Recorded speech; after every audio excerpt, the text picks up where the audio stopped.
Hi guys! For today's video, pupunta kami ngayon kay Diwata Paris Overload. So ito po ang aking mga kasama, sina Madam. Anong kakainin natin? Pagdating ko limang order agad, dalawang barbecue agad, fried chicken ni Diwata at saka pares dalawa. Si? Ganun. Ang dami ah. Di ako kumain maghapon. Dito nga po. Ano ba ito? Sarado na ito. Hawakan ko sugat mo!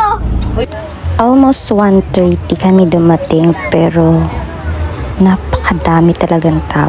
Dinudumog simula sa labas hanggang sa loob. Tara, pasok muna tayo sa loob para makita kung talagang napakadaming tao.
Thousand years later.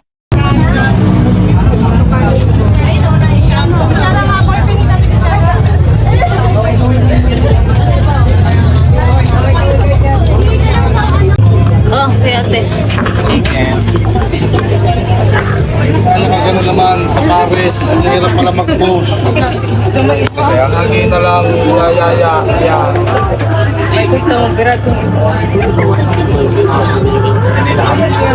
Hindi ko alam. Doon sa kanila wala. Di ba yun na sa dulo?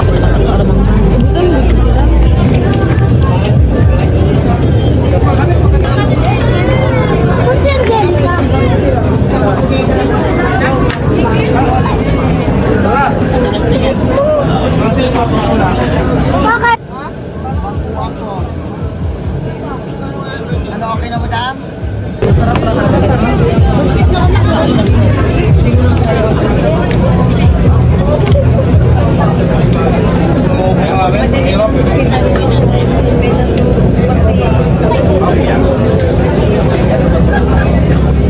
Ayan, pauwi na kami. Sobra kaming nabusog. Paris pa lang, nabusog na ako eh. Hindi ko na nakain yung chicken kasi tinake-out ko na. Rate ko from 1 to 10 is 9 kasi masarap siya. Yung toppings ng Paris is lechong kawali tsaka chicharong bulaklak. So ang ginawa namin, pinaghiwalay namin yung topping sa sabaw para mas masarap. Try nyo yun. Punta na kayo dito guys kasi worth it naman yung pagod. Napakalaki yung chicken ni Diwata.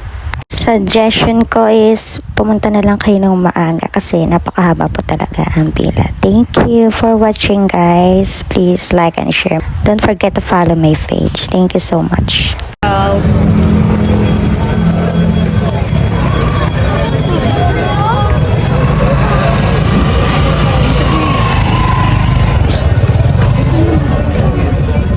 Hello guys! Welcome sa Diwata. Hello guys! Welcome to my vlog. Welcome to my guys. Ito nga pala yung take-out namin galing Diwata. Hindi na ubos, sobrang laki. Salamat Diwata. Dilata. Tabi. Yan.